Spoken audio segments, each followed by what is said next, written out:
абдурасули 10 сола ки дар яке аз мактабҳои пойтахт таҳсил мекунад ёд надорад ки бори охир кай нашрияи кӯдакона хондааст, зеро матолиби ин нашрияҳо ба қавли ӯ аз шеру афсона иборат аст ва барояш ҷолиб нест, чун абдурасул бовар дорад ки синаш аз афсонахонӣ гузаштааст. ман ҳеле афсонаҳоро нағз намебинам, красворҳо. ман мехоҳам ки новости узнавад. ҳамакнун барои абдурасул ва ҳамсолони дигараш ки нашрияҳои кӯдаконаи кишвар хостаҳояшонро бароварда намесозанд, вазорати маориф ва илми Тоҷикистон тасмим гирифт бо таҳияи нашрияи нав бо номи Пайрав ин холигиро пур кунад. обуна ба ин нашрия ки қарор аст моҳи 2 маротиба чоп шавад, аз моҳи сентябр шурӯъ шудааст. масъулон мехоҳанд ҳамзамон камбуди адабиёти бачагона дар кишварро тавассути ин нашрия рӯйпӯш кунанд. мо унҷа ҳамони паҳлӯҳои муассисаҳои таълимӣ яъне хонандагонро ба инобат гирифтем, яъне аз зинаи таҳсилоти ибтидоӣ сар мешавад, зинаи миёна сар мешавад ва зинаи синфҳои болоӣ сар мешавад. барои ҳамаи хонандагон мо унҷа маълумот пешниҳод менамоем.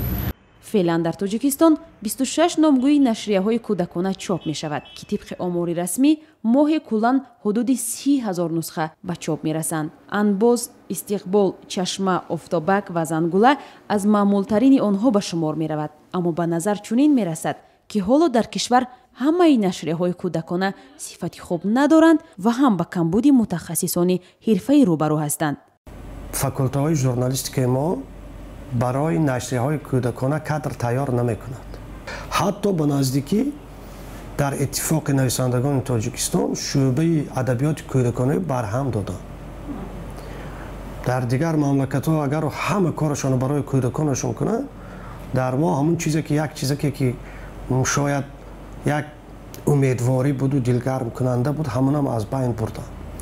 дар иттифоқи журналистҳо ақаллан зершӯъбае барои нашрияҳои кӯдакона вуҷуд надорад. бетаваҷҷӯҳии мактаббачаҳо ба нашрияҳои даврии бачагона волидони онҳоро ҳам нигарон кардааст. аксари онҳо мегӯянд ҳоло дигар ин холигиро танҳо бозиҳои компютерӣ ва смартфону интернет пур кардааст. замоне мо обуна мешудем, газето ба ҳамун зиндагии мо ба ваи мо ҷавобгӯ буд. ҳозир рости гап ин мақолаҳое ки ба фикрам ки мароқангез нест барои бачаҳо. замонаи ё ки матбуот ай замона қафо рафтагӣ ё бачаҳо пешрафтагӣ намедонанд. имрӯз мутаассифона мо мебинем ки кӯдакон бештар ба василаҳои электронӣ, василаҳои техникӣ шавқ доранд ва бештар мехоҳанд ки дар даст планшет дошта бошанд, смартфон дошта бошанд ва бештар бо бозиҳои компютерӣ машғул шаванд. лекин ин чизҳо наметавонад масалан ҷои як ҳикояи хуб, як шеъри хуб, як китоби хубро гирад. дар 5 соли пеш вазорати маориф ва илми Тоҷикистон бо як дастури худ обунаи нашрияҳои кӯдаконаро дар тамоми муассисаҳои Тоҷикистон манъ карда буд ва ҳоло ин вазорат барои газетхон шудани мактаббачаҳо иқдом кардааст. ин вазорат барои ин иқдомаш то куҷо муваффақ мешавад вақт нишон хоҳад дод.